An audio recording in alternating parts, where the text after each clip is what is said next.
kapuso, grabe July na pala. Ang bilis ng panahon. Kamusta kayo? How do you feel? And speaking of how do you feel, kasama natin ngayon ang ilan sa cast ng final episode ng show na tatalakay sa womanhood.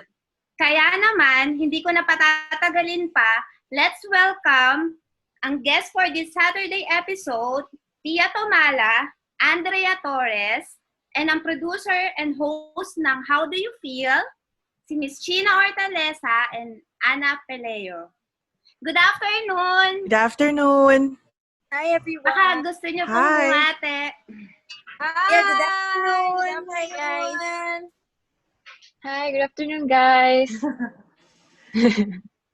At bago po tayong magpatuloy, gusto ko lang i-acknowledge ang mga kasama natin ngayon. Si Miss Jenny Donato, ang Talent Development Manager, at ang ating mga bloggers friends,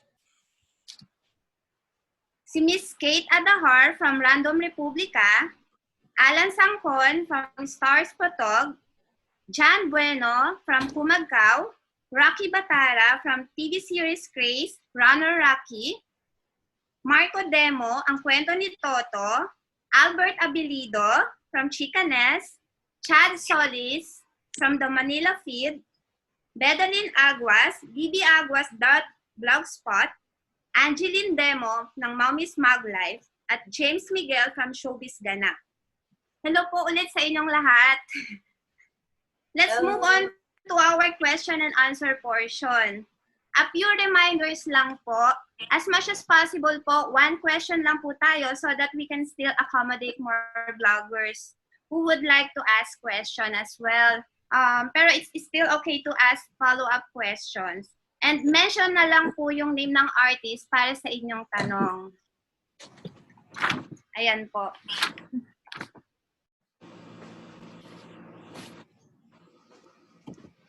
Ang ating first question po is from Kate Adahar from Random Republica. Ako na pala agad. Yung question ko actually for them all, quickly lang, kasi about womanhood to. What would you like to tell your 12 or 13-year-old selves na natutunan nyo as you journeyed into womanhood? Or something na you wish you knew back then? Can I start? Yes. Go!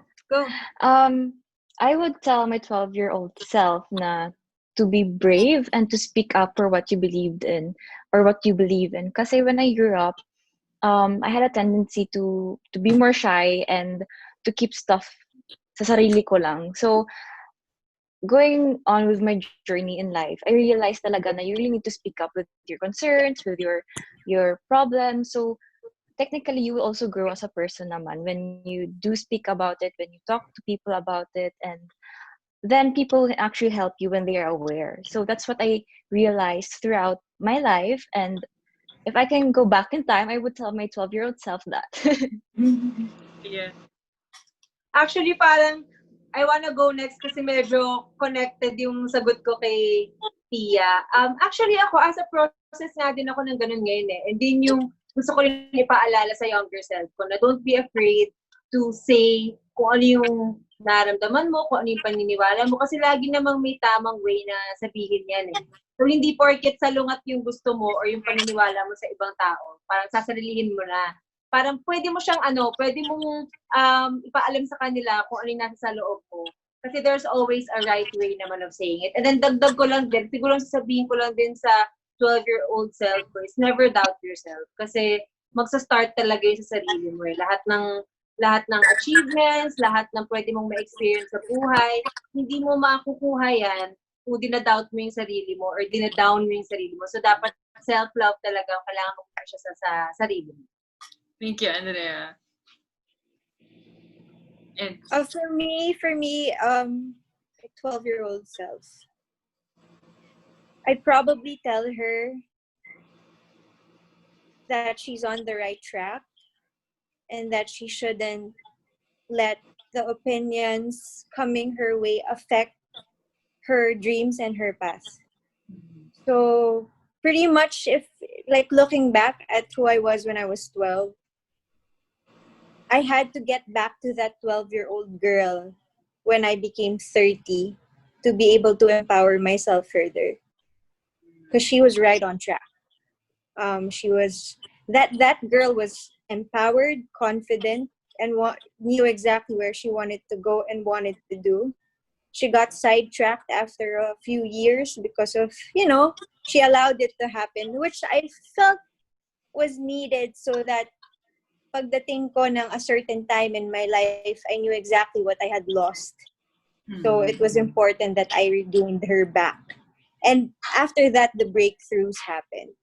So yun. Thank you. Nalala ko yung 5 and up. Yeah, exactly. Super love yung answer ni Chyna. Me naman, I'd like to piggyback on what Chyna said. Looking back at 12 years old, I was so imaginative. Walang limit ang imagination ko, ang dreams ko, mga pangarap ko. So I'd like to say to my 12-year-old self that I should never lose that, because that is the thing that will keep me grounded, and that is the thing that will change things for the better. So yeah. Thank you. Next question from Chad Solis from Manila Feed. Hi. Ayan. Good afternoon. So my question is actually for all. Since like what Kate mentioned, since yung magiging topic niya sa How Do You Feel is about womanhood. So what are the things that you like and hate being a woman? Ang dami. Siguro yung Things ano na lang. I think the things I like being a woman is because you can become a mother. I think that's what I'm looking for in my life. Sana like 5 more years from now. That's what I'm looking for. And the things that I hate about being a woman would be, you get judged when you have hair under your arms, or if you have hair on top of your lip. So, I mean, these are genes and you get it and you just need to embrace it. And I don't understand people who will actually, bash you because you have those things which are actually genetic. So, ayun, that's what I hate the most. Thank you. Ako, gusto ko yung parang meron tayong nurturing side. Lahat tayo bilang babae, parang inborn na yun yung ganon.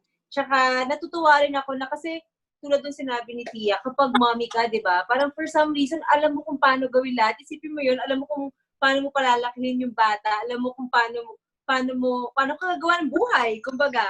Paano pagagandahin yung buhay niya nang wala ka namang na-experience before. Parang ganon. Ang pinakaayaw ko, I guess, yung agad-agad, ayoko yung mga comment na, kunyari, sa driving, ay, babae kasi. Yung mga ganun, yung parang nabababaan yung expectation sa'yo or feeling nila meron kang hindi kayang gawin dahil lang babae ka. Thank you, Andrea. To add on to that, Chad, with the beautiful background na rustic. Ay, thank you po. To add on to the things that Thia and Andrea mentioned, I feel like one of the strongest things about being a woman is the fact that we are so frigging detail-oriented. I mean, diba, I think yun yung power ng pagiging babae, which complements the male gender.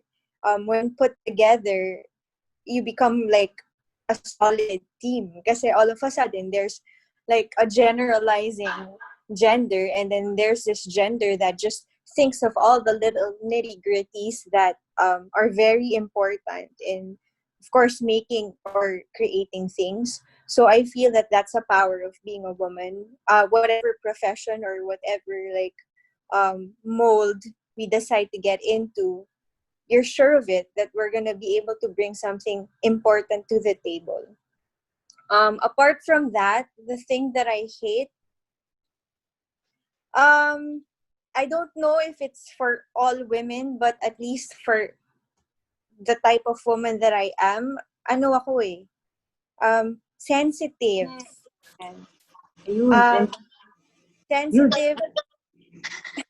Sorry. Sensitive. Parang sensitive to the point na sometimes the emotions become like a driving factor before like turning a rational mind on. Biglang magtit over yung emotions, tas sobrang, ayun na. Minsan, yun yung, for me, weakness ko. Weakness, pero at the same time, natatry ko na siya ma-harness. Pero ever since, yun talaga yung struggle ko na parang, paano ko ba malalagay ito sa tama? Paano ko ba malalagay itong oversensitivity na to sa tamang lugar? So, yun, at least for me. Thank you, Chyna. Nahihiya ako yung nahuhuli. Teka muna. Next time pa tayo. Ikaw naman. And then, ako naman, what I love about being a woman is that there's nothing a woman cannot do. A woman can do anything. And and for the negative, I don't find wala akong negative na nakikita sa pagiging babae. I guess because I was also brought up by a very strong mother, a very strong iron kind of, very masculine ang energy ng mommy ko eh. So, and my father has always trained me to be the most independent, treated me like a son actually.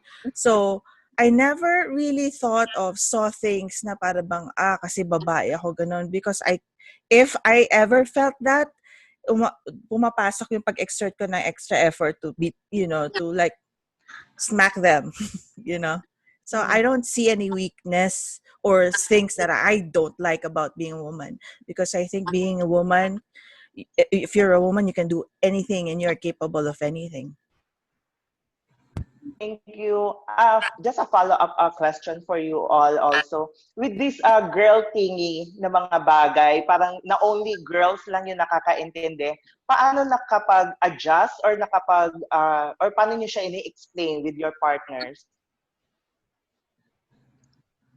Like being being a woman? Yeah, because sometimes may mga parang only girls or lang yung nakakaintindi. So parang minsan yung mga, it's hard to explain with your partners. Una na ako. Ako nahirapan maghanap ng partner na Filipino. Because culturally, parang there is this thing na pag babae ka, you really have to, may machismo talaga ang Pinoy. So it was hard for me to find a Filipino partner who was very relaxed and secure about my being independent and strong-willed and very forward. But I had to love myself and I had to take care of myself and be kind to myself para the right partner was ma-attract sa akin yung tama para sa akin. And ganun na nga. So I didn't really have to work hard to explain to my partner about being a woman because mas sensitive pa siya sa akin eh. Yeah. In my case, I guess, well, I've had 3 relationships in my life, and pretty much I think the past relationship were able to help me understand myself more. To the point of like knowing myself, exactly what Anna said. I started loving myself after, those failed attempts at love. But when I finally found myself, that's when I knew that I didn't need somebody to complete me. So that's when I found the right person. Same with Anna. Kian and I don't have to explain things to each other. Kasi kami, we're very sensitive of each other's like ugali, feelings, traits, and changes that we go through day in and day out. So, kumbaga yung pagmamahala namin, I'll just go back to the fact there's really no gender here in the Cipriano home. If it has to take me to become masculine, I'll do it. If he has to be feminine, he'll do it. Like exactly what's happening now that I'm talking to you guys. He's being the feminine energy here by taking care of the children, while I'm taking a masculine kumbaga, energy because I'm working for our family and for our dreams. So it's really like that. Feeling ko yun talaga yung, I don't know kung secret ba siya or what, but maybe a lot of people go through it. Yun lang yung mga mabibigay na parang like little tidbits of wisdom in terms of like finding a partner that can actually complement you. Pumapalakpak yung tenga ko, Chyna, sa'yo. Sorry, I missed the question kasi nawala yung internet ko. Ay, oh yeah. Repeat. Repeat kay Andrea yung question. Sorry. How do you, sabi ni Chad kanina, how do you explain your femininity, or how do you work with, not work, but how does your relationship work with your partner? How does your partner understand your womanhood? Yeah. Is that correct, Chad? I'm sorry. Yes, Ana, thank you. Yeah. Sorry. Ano ba? How does he understand my womanhood? Ewan ko kasi sa amin ni Derek, ano lang relax kami. Talagang in-encourage niya ako to be myself. Actually, ayaw nga niya kapag kayo may tinatago ako. Kunyari, alam niyang naiinis ako. Ayaw ko lang ipakita dahil ayaw ko ng gulo. Which is, bali ko yan Yung parang kinikim-kim ko lang pero halatang halata mo may something. Pero feeling ko hindi halata. Parang ganon. So, parang ini-encourage niya ako na, hindi, kailangan sabihin mo kahit magalit ako or kahit ayoko yung sasabihin mo, kailangan mo sasabihin. So, wala, ganun lang kami. Ganun nag-work yung relationship namin. Very open lang kami sa feel ng isa't isa. Tsaka, mas gusto namin yung real time. Yung wag mo nang patagalin. Kung may issue ka, anuhin mo na. Kumbaga, i-discuss mo na. Parang ganun. Thank you. Ako naman yung the thing that my partner doesn't understand of being a woman might be the thing na if I have my monthly visitor, I get my dysmenorrhea kasi. Like I have very bad dysmenorrhea. It's and it makes me really like Relate. it makes me, minsan it makes me very hungry, minsan I'm very sleepy, may mga hormones. But he never really he told me naman na hindi niya naintindihan talaga nasasaktan ako ng sobra. Pero he's always there comforting me. Like if I need food, he buys me the food that I'm wanting, that I am craving. So I'm actually lucky to have him also in my life. And I think part of being a woman, he understands a lot because he has sisters and he respects his mom so much. And it comes from that naman. I think parang, diba, pagka sa lalaki and babae, parang hindi naman kayo totally magkakaintindihan. Pero parang, ang important talaga is tinatry kang intindihin. Yung part. Yes. Pretty much, yeah. That's the secret to it.